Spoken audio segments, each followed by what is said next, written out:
Welcome to another episode of Deep Help Pod. A 9-year-old girl living in a converted garage with her family in Moreno Valley after they lost their home decides she is having a midlife crisis. She realizes it's up to her to save her family from financial ruin and decides the most logical way to do this is to become a pop star. Yeah, I mean, it sounds like the inciting incident of a fictional movie script, right? But this is actually a documented reality. The sheer psychological weight of that situation is, well, it's something most adults would buckle under, let alone fourth grader trying to process the concept of losing her home. Exactly. So today, we are diving into the source material on Rebecca Marie Gomez, who you probably know as Becky G. The pop hits, the billion streams, the big Latin crossovers, that's just the surface level. Or there's so much more there. Yeah. What our deep dive uncovers today is really a masterclass in identity, risk-taking, and the mechanics of completely rewiring the music industry from the inside out. And to really grasp the mechanics of her career, we have to establish this framework of the 200%er. This is the term she uses to describe her dual identity, functioning as 100% American and 100% Mexican. It's not a 50-50 split where one side dilutes the other. Exactly. That specific bicultural experience acts as like the architectural foundation for literal every genre pivot and business venture we are going to explore today. Okay, let's unpack this because having a grand idea to save your family is one thing, but the execution is what totally baffles me. How does a child actually monetize herself to pay rent? Well, according to the sources, it wasn't overnight stardom. It was a grueling schedule of driving to auditions for voiceovers and regional commercials just to bring actual usable cash into the household. Right, which had to create some severe social friction for her. Oh, absolutely. The entertainment hustle immediately isolated her from her peers. Working these jobs made her a massive target at her public school.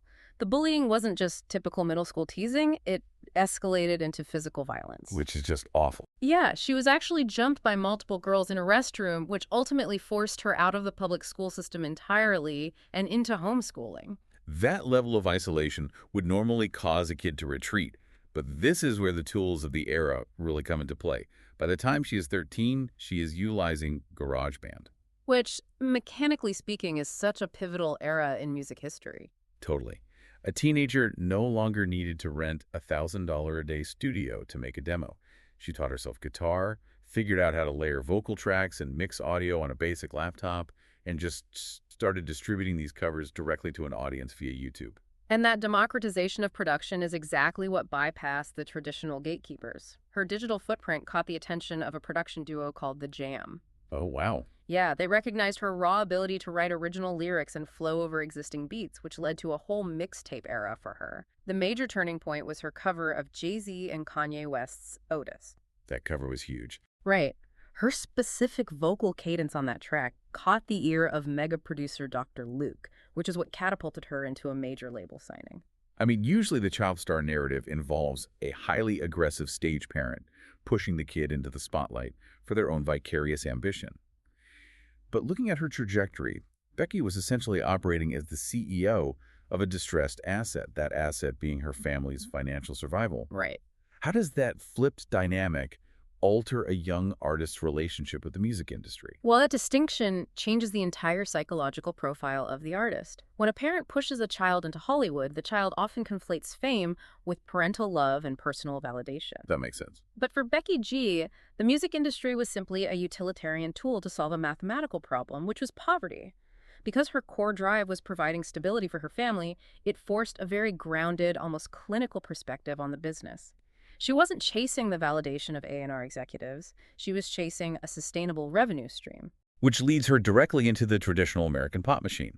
And the machine does exactly what it is designed to do. It packages and monetizes.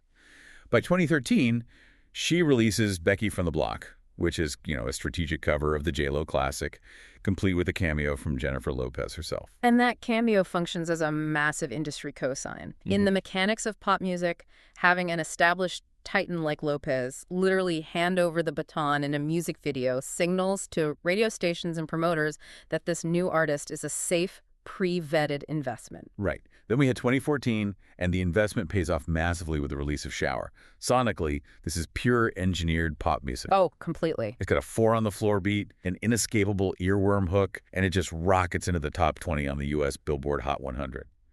Suddenly, she is touring arenas with heavyweights like Katy Perry and Demi Lovato. She even crosses over into acting. She lands the role of Trini, the Yellow Ranger, in the 2017 Power Rangers reboot. Wait, really? She made history with that role, right? Yeah, she made history as the first queer superhero in a major cinematic release. She had successfully executed the midlife crisis plan she mapped out in the garage. She secured the hit songs, the arena tours, and the lucrative movie roles. She was a fully functioning pillar of mainstream Hollywood. But I'm struggling to understand the logic of what happens next. She has achieved the financial security to protect her family.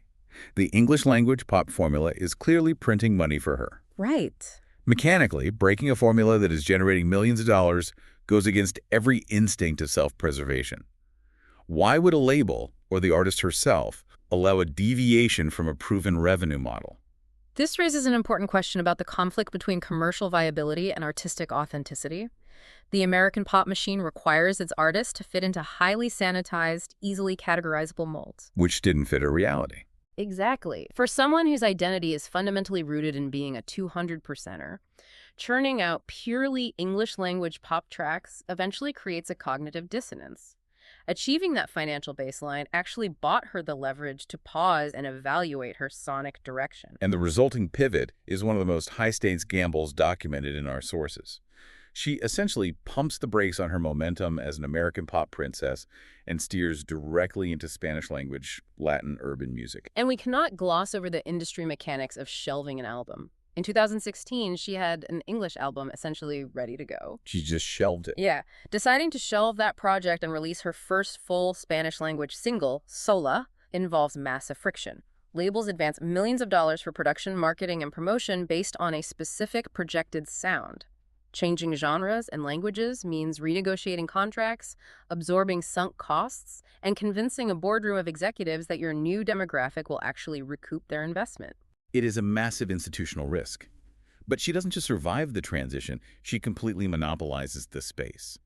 We see this evolution across her 2019 debut album, Mala Santa, and the 2022 follow-up, Esquinas. She releases colossal tracks like Sin Pajama and Mommy, alongside Karol G, which actually becomes her highest-charting U.S. single ever. And the sonic architecture of these tracks is radically different from Shower. Oh, completely.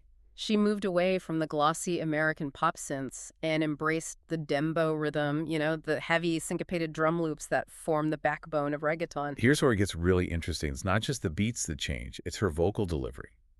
She develops this signature style where she effortlessly talk-sings, weaving English and Spanish together within the same verse. Right. She essentially weaponizes her biculturalism, singing exactly how a Gen Z Latino audience speaks in their daily lives. And beyond the vocal delivery, we have to examine the thematic subversion happening in the writing rooms.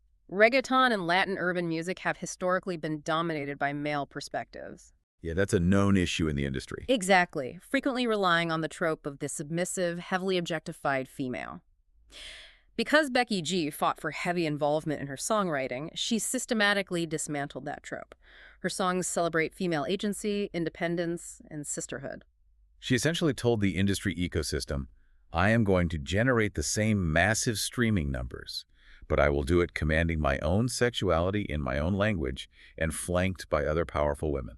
And having asserted dominance in both the English pop sphere and the reggaeton market, the trajectory of her career takes another sharp turn.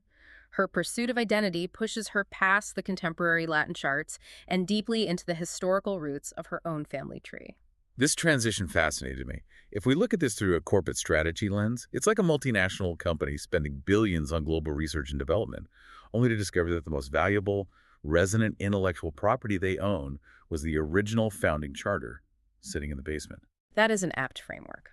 In 2023, she drops the album Esquinas and follows it with Encuentros in 2024. These projects completely abandon the contemporary pop and reggaeton blueprints. They're totally different. Yeah, they are raw, acoustic-driven explorations of regional Mexican music. And for listeners unfamiliar with the specific mechanics of these genres, we aren't just talking about generic Latin pop. She dives into mariachi, ranchera, and specifically corridos tumbados. Right. Corridos tumbados is a crucial genre to understand here. It takes the traditional Mexican storytelling ballads, so the acoustic guitars, the upright bass, the brass instruments, and injects them with the swagger, the lyrical pacing, and the trap beats of modern hip-hop. It is the literal sonic embodiment of the 200%er concept. Exactly. She utilizes these albums as a direct homage to her four grandparents, who all emigrated from Jalisco, Mexico.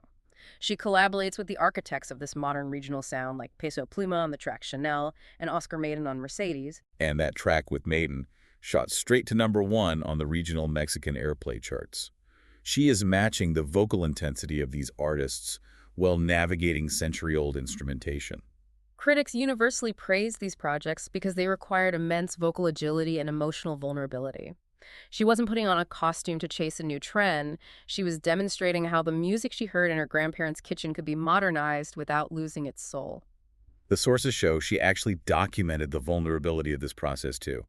The 2025 Netflix documentary Rebecca peels back the curtain on the creation of the Esquinas album. It's a great watch. It really visually connects the 9-year-old girl strategizing in the Moreno Valley garage to the global superstar recording traditional Mexican ballads, bringing her entire narrative full circle. But that fierce protection of her roots extends far beyond the recording studio. The bicultural framework dictates how she allocates her capital, how she leverages her public platform, and how she navigates the inherent failures of the business world.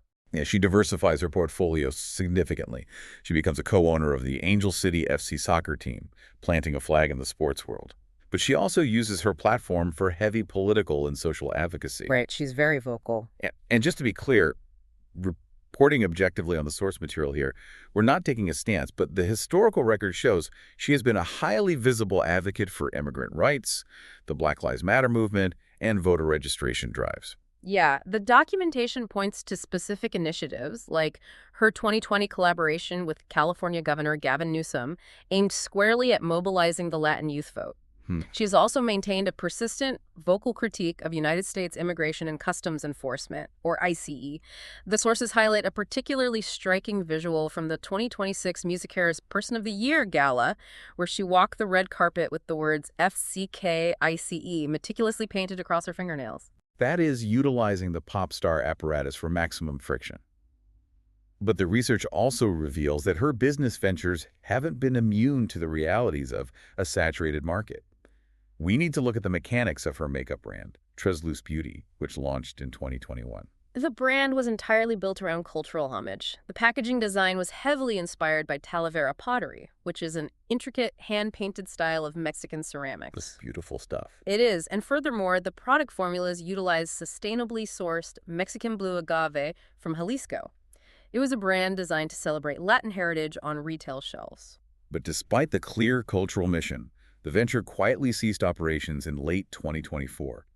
Mechanically, the celebrity beauty market experienced a massive bubble in the early 2020s. It really did. Between supply chain complexities and an oversaturated market where every influencer and musician had a cosmetics line, the brand couldn't sustain its overhead, and it failed. And acknowledging that failure is vital to understanding her modern appeal. The public narrative of a star is usually carefully curated to hide missteps, but she allows these realities to exist in the open. Yeah, she doesn't hide it. This extends to her radical transparency regarding her mental health as well. The sources detail her ongoing battles with anxiety and severe panic attacks. There is a specific incident documented in 2017. She was touring in Mexico City and experienced a terrifying situation where an aggressive crowd of fans essentially mobbed her. Instead of letting her public relations team issue a sanitized statement about the incident, she immediately took to social media to document her reality. She openly discussed the severe anxiety she battles daily, breaking down the barrier between the untouchable celebrity and the very human reality of panic disorders. So what does this all mean when we piece the mechanics together?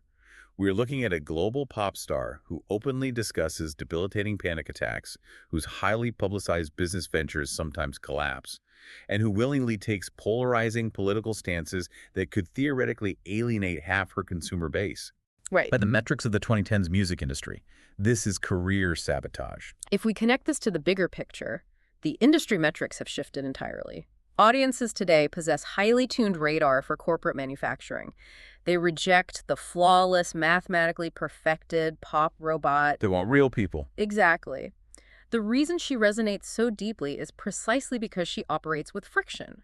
She experiences anxiety, she launches businesses that succumb to market realities, and she aggressively defends her bicultural identity.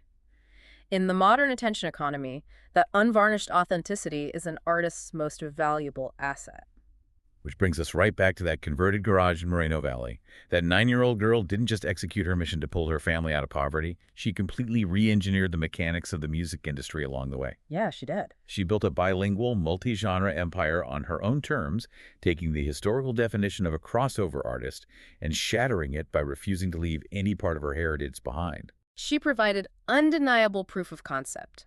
You do not have to amputate your Mexican heritage to dominate the American charts, and you do not have to abandon your American sensibilities to command the regional Mexican space. The 200%er model is financially and artistically viable. It is a phenomenal blueprint, Yeah. and she is barely scratching the surface of her career, which leaves us with a critical question to consider. The music industry has spent decades forcing bicultural artists into highly restrictive lanes, demanding they dilute their identities to appease a boardroom's idea of marketability. Right. Given the undeniable multi-platinum success of Becky G's bicultural strategy, will the label system finally stop asking the next generation of bicultural artists to choose just one side of themselves? We can only hope her trajectory becomes the new baseline. Thanks for listening to PPL Pod. Keep tuning in for more stories worth knowing.